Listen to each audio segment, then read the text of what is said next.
quedó todo claro. Recuérdense que es solamente una introducción a hoy. No estamos hablando todavía de las particularidades de cada microorganismo. Estamos hablando de las generalidades.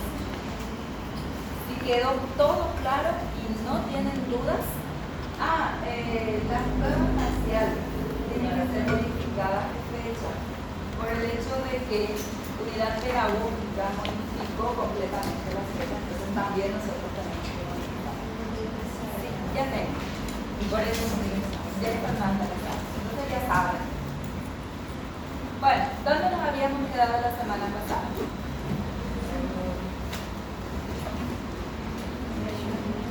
No recuerdo el slide.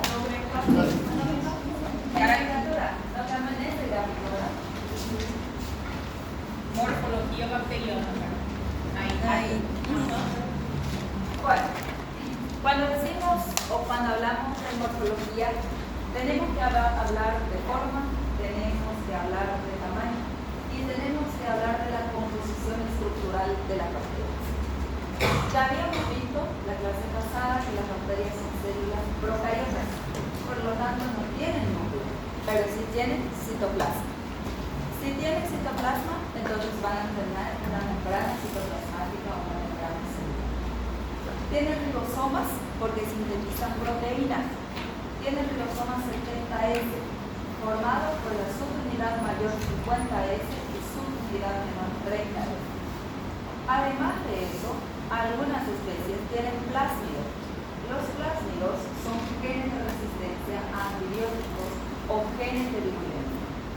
Estos genes están compuestos principalmente por ADN, que se encuentra en el cromosoma, Otra cosa. Las células gram positivas y gram negativas tienen pequeñas diferencias que ustedes tienen que fijar bien, porque esas pequeñas diferencias modifican la virulencia y modifica también la toxina presente en el gram positivo o en el gram negativo.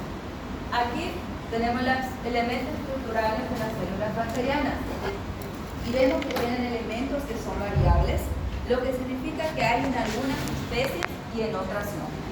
Y tenemos los elementos que son constantes. Eso significa que se encuentra en todos los géneros y en todas las especies. Estos elementos variables normalmente hacen que el microorganismo sea más virulento. Si es que pierde esos elementos, el microorganismo no muere, pero sí pierde propiedades de virulencia. Entonces, deja de ser menos agresivo. Aquí tenemos una estructura que es variable, que es el glicocálix. El glicocálix se encuentra por fuera de la célula, rodea la estructura celular. Está formado por lipoproteínas específicamente o polisacáridos específicamente. Glicocálix, cápsula y limo o slime tienen la misma composición química, que son polisacáridos. Cuando hablamos de polisacáridos, estamos hablando de la unión de... Está formado por polisacáridos. Tres cosas. Glicocálix, cápsula, limo o slime. Son la misma cosa. Están compuestos por la misma cosa, que son polisacáridos. Cuando hablamos de polisacáridos, hablamos de la unión de varios monosacáridos. ¿Quiénes son monosacáridos? Glucosa, lactosa, sacarosa y otros más. Cuando se unen estos hidratos de carbono, forman polisacáridos. Sí. El glicocálix siempre ha considerado una estructura híbrida. En realidad, la cápsula es considerada una estructura híbrida. El glicocálix, por tener la misma consistencia, debería de considerarse, pero no se lo considera. Entonces, algunas veces tienen glicocálix, otras tienen limo o slime y otras tienen cápsula. Tienen pequeñas diferenciaciones. En cuanto a composición química, es la misma, pero varía en cuanto a cápsula, es más dura, se adhiere más a la bacteria inhiba la fagocitosis. Limo-Online es más flexible y no se adhiere correctamente bien a la bacteria. Entonces, cuando hablamos de consistencia, tiene variabilidades, pero en cuanto a composición química, son similares o iguales. Por eso se llaman uno glicocáliz, otro cápsula y otro limo-Online. Pero está compuesto por polisacáridos y se encuentran por fuera de la célula. Si es una gram negativa, se va a encontrar por fuera de la membrana externa. Si es una gram positiva, por fuera de la pared celular. Entonces siempre va a estar rodeando a la célula bacteriana. ¿Quedó claro? Bueno. Se van a quedar cápsula y No, en realidad los tres niveles de fagocitosis. Solamente que en cuanto a estructura morfológica en sí, en cuanto a características, son un poquito diferentes. Sí. En las gram negativas, fuera de la membrana externa, y en las gram positivas, fuera de la pared celular.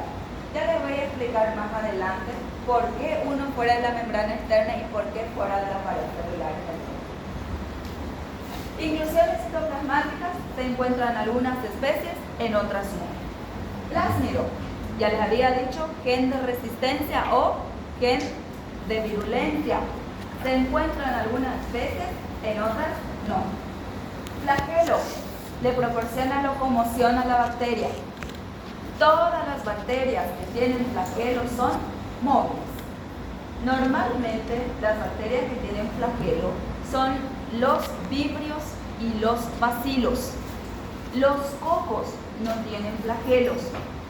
Todas las bacterias con flagelo van a tener mayor virulencia porque va a tener mayor capacidad de desplazarse en el huésped. Si yo no tengo algo con que moverme, me voy a adentrar, pero no voy a desplazarme rápidamente. Sin embargo, si yo tengo la capacidad de moverme, yo tengo la libertad de poder movimentarme rápidamente por el huésped. Por eso, mayor flagelos, mayor virulencia. Cápsula, mayor virulencia. Glicocálix, mayor virulencia. Limo-Online, mayor virulencia. Fimbria o pelos. Las fimbrias, los pelos o los pilis son la misma cosa. Son sustancias presentes en las bacterias que sirven para que la bacteria se adhiera a algo. Puede adherirse a otra bacteria, puede adherirse a elementos celulares, a eritrocitos, a partículas de látex, a su huésped, a objetos. Entonces sirve para adherirse a algo. Si es pili de adherencia o fimbria de adherencia o pelo de adherencia, son como los pequeños pelitos que nosotros tenemos. Son pequeños pelos que rodean a la estructura celular. Puede haber también pilisexual. El pilisexual es más largo que el pili de adherencia y sirve para transmisión de información genética por el proceso de conjugación.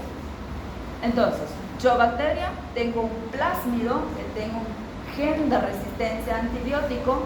Si quiero transmitir ese plásmido a otra bacteria o a mi huésped, entonces a través de mi pilisexual yo transmito ese gen.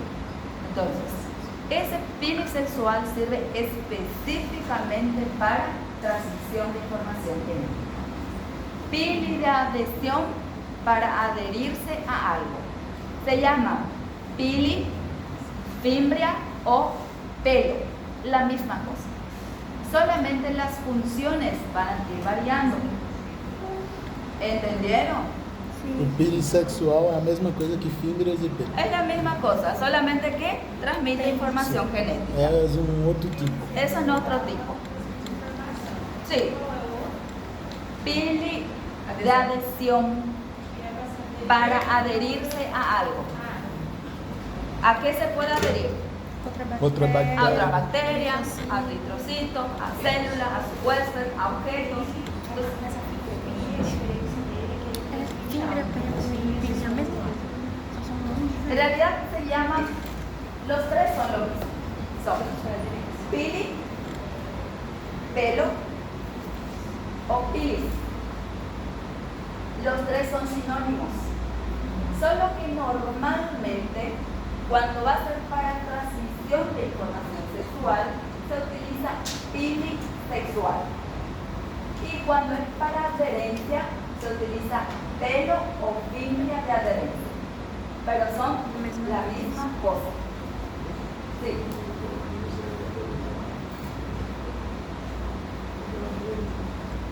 Sí, abrir el suave. Bueno, ¿quedó claro? Entonces, no son diferentes, son la misma cosa. Está compuesto por la misma proteína que se llama pilina. Solamente recibe diversa nomenclatura de acuerdo a la función que ellos van a cumplir. Pero si bien ponen pili de adherencia, pelo de adherencia o fimbria de adherencia, es lo mismo. Si ponen pili sexual o fimbria sexual o pelo sexual, va a ser lo mismo. Solamente que se utiliza más pili sexual cuando es para transmisión de información. Y fimbria cuando va a ser para adherencia. ¿Quedó claro ahora? No son estructuras diferentes. Otra cosa, elementos constantes. Si la bacteria pierde esos elementos constantes, la bacteria muere. ¿Cuáles son sus elementos constantes? Pared celular. La pared celular está compuesta por peptidoglicano. En las gram positivas, la pared celular es gruesa. Y en las gram negativas, la pared celular es fina. Todas las bacterias típicas tienen pared celular. Hay una bacteria que no tiene pared celular. ¿Cuál es? La bacteria más pequeña que tiene del tamaño de un virus.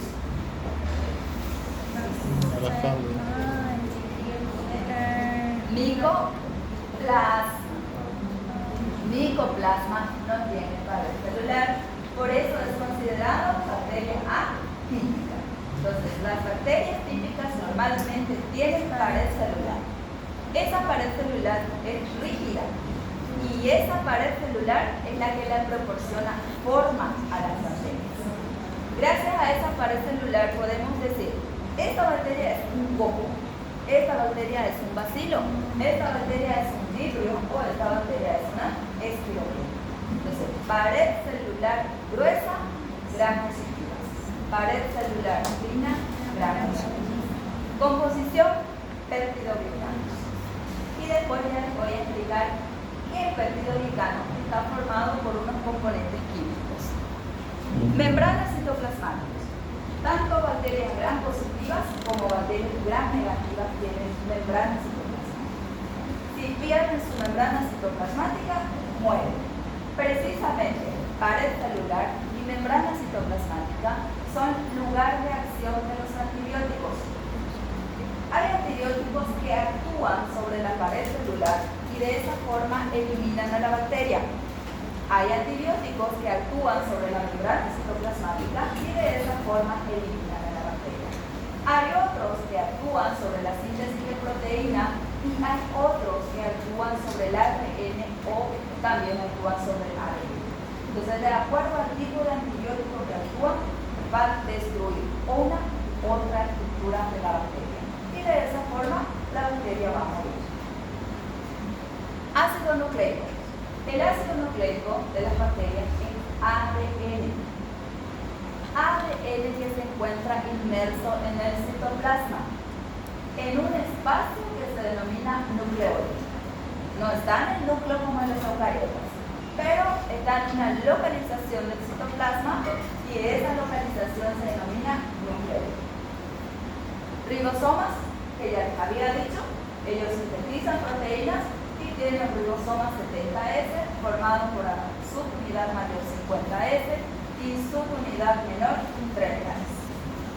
Pierden esas estructuras y la célula muere. ¿Dudas hasta aquí? No. Sí. Micoplasma. Mico.